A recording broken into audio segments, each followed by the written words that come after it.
Okay, so good afternoon everyone. So last time we started already to discuss the topic regarding about ethnocentrism and cultural relativism. So we will continue this lesson as part of our coverage for our first periodical test. So as what I discussed to you last time, when we talk about ethnocentrism, okay, ethnocentrism is the view that your culture is superior to other culture. So that is the complete definition when we talk about ethnocentrism. No? According to sociologist William Graham Sumner, he also coined the term ethnocentrism as related to the concept of folkways. So that serve as the foundation in social analysis of every culture. According to the definition of Sumner, ethnocentrism is a technical name to see things in which one owns cultural identity is the center of everything overall, which all must be scaled, rated, and referred to. So that is part of the so-called ethnocentrism. No, this is considered to be you believe that your own culture is dominant, superior to other culture, no, uh, other group of people. You tend to believe that your culture is superior, dominant. Mm. Because of that, this perspective lead to the conceited behavior and the belief of the superiority of one's group, yes, in which it can create prejudice to outsiders. So if you're an outsider and if you believe that your culture is superior to others, there might be a tendency that those people that are outsider in that group, so they tend to believe that they are discriminated. They have this feeling that there's no respect. No, ethnocentrism takes universal stage, which propels cohesion and continuity at all levels of social structure. It provides rational explanation for attack made on other culture or subculture in extreme forms. So there are examples that there are times that especially those considered to be so much extreme na grabe na gyud kaayo ang pag pakita sa dili maayo nga pagtrato sa uban nga culture, and you tend to believe that your culture is superior, dominant to the culture of other group. So Sumner mentioned that there are some characteristics of an individual with an ethnocentric view. Ethnocentric person. So these are the following characteristics if you are considered to be an ethnocentric people or ethnocentric person. So if you have this particular belief or view in terms of your own culture, looking to your own culture, then there might be possibility that maybe you are an ethnocentric person in terms of how you view your own culture than to the other group of people. So first characteristics of an ethnocentric person or having an ethnocentric view, you tend to believe that have a dominant cultural element which they see that they are superior to other cultures. So yes, so if you have this kind of belief, if you have this kind of feeling, if you have this kind of view, that you tend to be believe that your culture is dominant, superior to the others, then you will be considered as an ethnocentric person. View rigidly their own socioeconomic aspect, political aspect, and cultural elements. See their cultural elements as normal and acceptable to all. Consider in-group norms can be universalized. So in-group norms, if your view, you consider the in-group norms, it can be universalized. You try to discard out-group ethnicities and culture because you believe that your own group, the culture of your own group is dominant and superior than to the other uh, out-group ethnicities in their culture. Then that is a characteristic of ethnocentric view or ethnocentric person. uh, Believe that other cultures are inferiors and look at the other culture elements as inferior and acceptable. So these are the following characteristics that we can connect if you are considered to be an ethnocentric type of person or having a certain view regarding about culture, having ethnocentric view. So when we talk about in the Philippine context, in the Philippine society, of course, this particular concept is still emerging. No, hindi lamang po ito sa Europa, hindi lamang po ito sa ibang bansa. No, in our country, in the Philippines, this particular concept having the view of ethnocentrism is still emerging. The sense of identity seems to be a contributing reason. It goes deeper in our history that the mixture of different culture has created several identity marks, resulting since we are mix of different cultures. So, tayo ay may iba't ibang pinanggalingan at because of that, we are very proud to say that the Filipinos having diverse cultural heritage, both tangible and intangible aspect in in terms of our culture. Also, our indigenous culture can be categorized as an old, non-advanced technology with no sense of modernity after the primitive age. So, primitive age, during this time, the people don't have any system of writing. So, wala pang sistema ng pagsusulat. So, makalumang panahon, primitive age. We begin to the melting pot of Western and Oriental culture, resulting in a shaky and complex identity attributed to us today.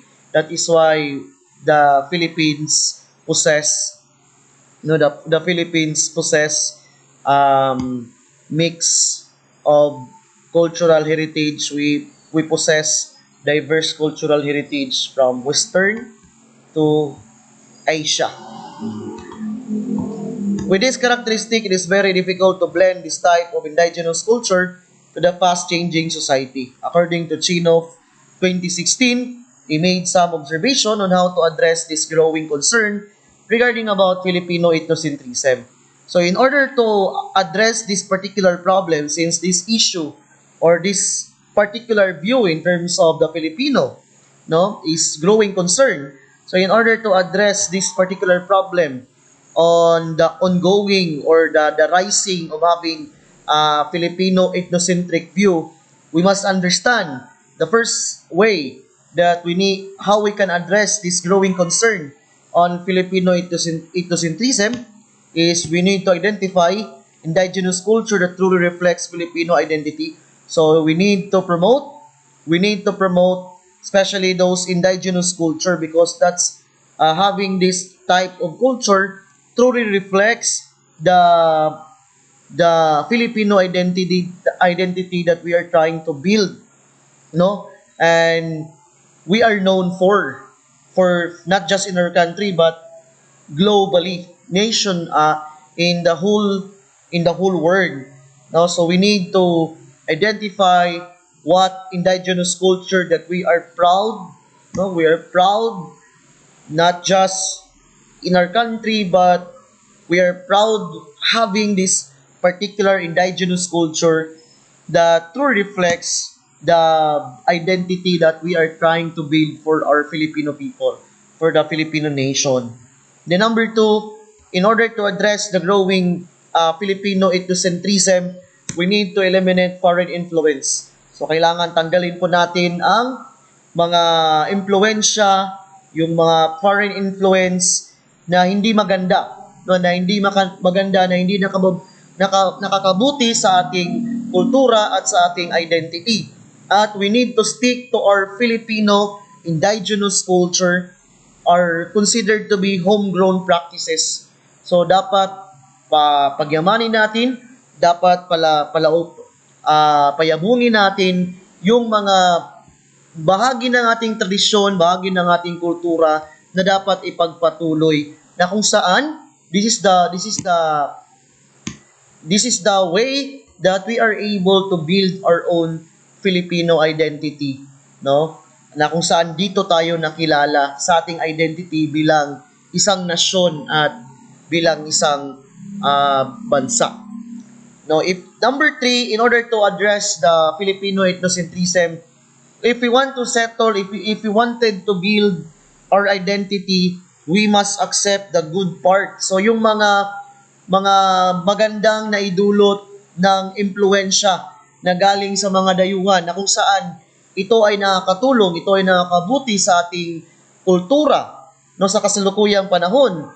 Kailangan natin itong ipagpatuloy at kailangan natin itong payabungin at maging bahagi ito ng ating kultura at ng ating identity na ating binibuild sa panahon na, sa ating bansa, no? Kailangan natin ipagpatuloy yung mga influences, mga foreign influences na nakakatulong, nakakabuti para sa paghubog ng ating sariling kultura, no? So ito yung tatlong observation na sinabi ni Chinov na makakatulong sa atin how to address Filipino ethnocentrism. Although colonization by the Spaniards, Americans, and Japanese has caused. So, alam naman natin, di ba, na tayo ay sinakop ng mga dayuhang banyaga. No, we are colonized by foreign countries like the Spain, the Americans, and the Japanese. No, tayo ay naging kolonya ng mga bansang ito. At syempre, nung dahil tayo ay dating kolonya ng mga bansang ito, marami sa ating mga kultura na naimpluwensyahan, na nagaling sa kanila, no? That is why a shift in several of our cultural, social, political, economic policy, it made the Philippines to become a single nation. Thus, the Philippines today stands strongly behind our acceptance of our Filipino identity, marked by our appreciation of foreign influence. Hindi tayo makabubuo ng ating sariling identity bilang isang nasyon, bilang isang bansa, kung hindi natin tatanggapin. If we will not accept that for a fact, marami tayong nakuha na mga pamana na galing sa mga mananakop o galing sa mga sumakop sa atin na mga bansa noong mga sinaunang panahon. No, we need to accept the fact na we need to appreciate all those foreign influence na naging bahagi ng ating kultura, na kung saan ito ang nakatulong, it help us to promote, to build our own Filipino identity.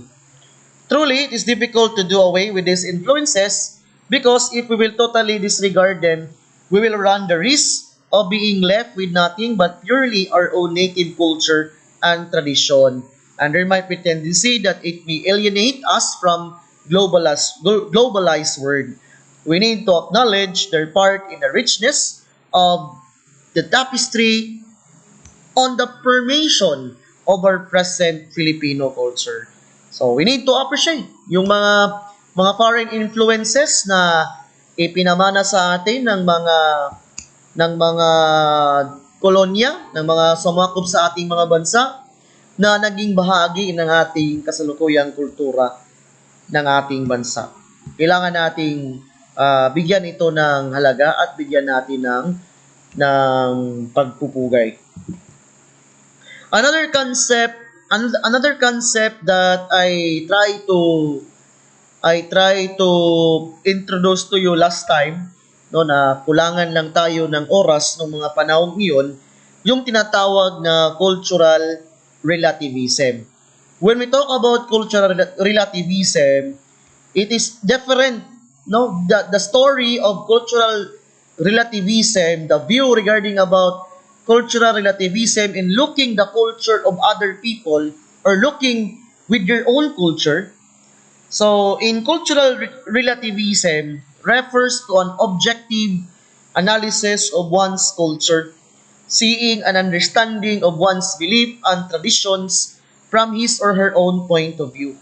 So, in cultural relativism, it entails not to judge the practices of others based on your own culture. Hence, we need to respect their own cultural context. So kung ikaw bilang isang tao, ganito ang iyong pagtingin. Ganito ang iyong pagtingin, your view regarding about looking the practices in other cultures, then you have this respect, understanding, and you did not judge if there are some practices that in your culture is not acceptable, but nakita mo na ginawa niya, and you did not generalize and you did not conclude negative to that person, even though yung kanyang ginawa o yung kanyang habit ay labag, no, it's against with your culture, then you are showing cultural relativism. Oh. So for example, in what way we can say that you are having this view in terms of looking about culture? Kapag sinabi mong you are having cultural relativism, for example, you may find eating insects as an acceptable and disgusting practice. However, in Thailand, in our neighboring Southeast Asian country in Thailand, as well as other part of Central America like Mexico, eating with this kind of eating insects for them is acceptable, and they consider that one as part of their culture in terms of their delicacy, no, instead of being prejudiced, no, you discriminate that kind of person because in your practice it seems that disgusting practice, but you tend to respect, no, you tend to respect, and you did not give any sort of discrimination to their practice or to their habits. Oh, so that is how we try to inject cultural relativism. According to James Rachel, the following claims have all been made by cultural relativists. So, first, each society has diverse set of moral conducts. Yes, no, in every society, of course, it has diverse, no, moral conducts. Iba-iba po, no, iba-iba yung mga moral conducts. Hindi po parehas ang bawat lipunan. They have their own diverse moral conducts that they have that one as part of their culture and tradition. The rightfulness of an action within a society is primarily determined by the moral standards. Yes, moral standards. So in terms of looking about morality, no? There's no objective standard that can be used as a basis of comparison among societies. We need to take note with this. So wala pong objective. Wala pong objective standard para masabi natin na ito talaga ang basis ng moral conduct na kailangan taglayin ng bawat lipunan. The moral code of our own society is just part of a larger body of morality and ethical standards. Yes. High tolerance among all culture must be exercised always. So this is the important If you are a cultural, if you view, if you're having cultural relativism as part of how you look the practices, the habit of cultures, of other cultures to your own cultures, then being a cultural relativist, you must have a high tolerance among all cultures and you must exercise that one as always. However, in critical analysis, he also posited some observation and consequence of accepting cultural relativism. So if we try to accept this particular view in looking about the culture of others and with our own culture, there might be possibilities, there might be some consequences if we try to adapt in this particular view in being a cultural relativist person. So these are the possible consequence. Number one consequence is you are able to difficult to determine if the custom of other societies is morally inferior to others. So yes, you find it difficult because you are not biased. You did not judge right away, no. And number two, the decision whether actions are right or wrong can be done just by consulting the standards of our society. Yes. Then number three, the idea of moral progress is always questionable because you did not conclude right away. You exercise always high tolerance in terms of looking cultures. Then the objective of criticism of one's own culture is shallow. Yes, there will be no idea of moral progress because of acceptance of other cultures. So these are the consequence if you are a cultural relativist person in terms of how you look your own culture than to other culture.